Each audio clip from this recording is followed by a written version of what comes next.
السلام علیکم دوستو، آج کی کہانی کا نام ہے ایک منکر کا ایمان تک سفر۔ رات گہری ہو چکی تھی۔ ریڈیو اسٹیشن کے لائیو پروگرام میں اچانک ایک کمزور کانپتی ہوئی آواز ابھری، بیٹا میں کئی دنوں سے بھوکی ہوں، اگر اللہ کے نام پر کوئی کچھ کھانے کو دے دے تو بڑی مہربانی ہوگی۔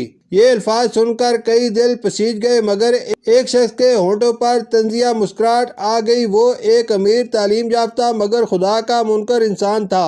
اس نے کہہ لگایا، آج دیکھتے ہیں اس کا خدا اسے کیسے رزق دیتا ہے۔ وہ فوراً بازار گیا، آٹا، چاول، گھی، دالیں، پھل، دودھ گاڑی سامان سے بھر دی۔ پھر نوکر کو حکم دیا، یہ سب اس بوڑھی عورت کے گھر پہنچا دو، اور اگر پوچھے کس نے بھیجا ہے تو کہنا شیطان نے۔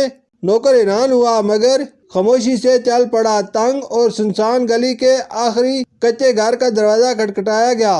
اندر سے نحیف آواز آئی، کون ہے بیٹا؟ اماں جی، آپ کے لیے کچھ سامان لایا ہوں۔ دروازہ کھلا۔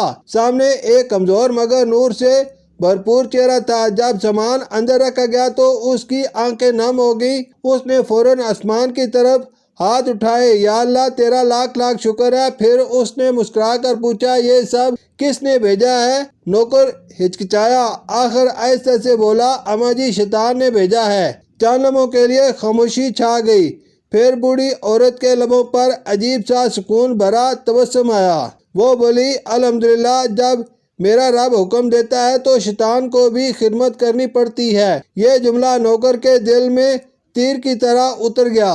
جب اس نے واپس جا کر سارا واقعہ مالک کو سنایا تو وہ پہلے ہنسا، پھر اچانک خاموش ہو گیا۔ اس رات وہ سو نہ سکا، بار بار ایک ہی جملہ اس کے ذہن میں گونجتا رہا، جب میرا رب حکم دیتا ہے تو شیطان کو بھی خدمت کرنی پڑتی ہے۔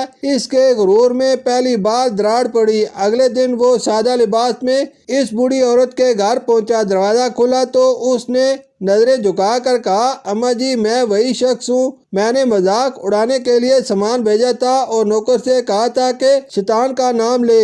بوڑھی عورت نے غور سے اسے دیکھا، پھر نرمی سے بولی، بیٹا، رزق دینے والا اللہ ہے، تم تو صرف ایک ذریعہ تھے۔ وہ لرز گیا۔ آپ کو مجھ پر غصہ نہیں آیا؟ بوڑھی عورت مسکرائی، میں بندوں سے کیوں ناراض ہوں، میرا یقین تو اپنے رب پر ہے۔ یہ سنتے ہی اس کی آنکھیں باہر آئیں۔ برسوں کا غرور ٹوٹ چکا تھا۔ وہ شخص جو کبھی خدا کے وجود کا مذاق اڑاتا تھا اسی دن بدل گیا۔ اس نے غریبوں کی خدمت شروع کر دی، یتیموں کے لیے راشن، بیماروں کے لیے دوائیں، بھوکوں کے لیے کھانا۔ اب یہی اس کی زندگی تھی۔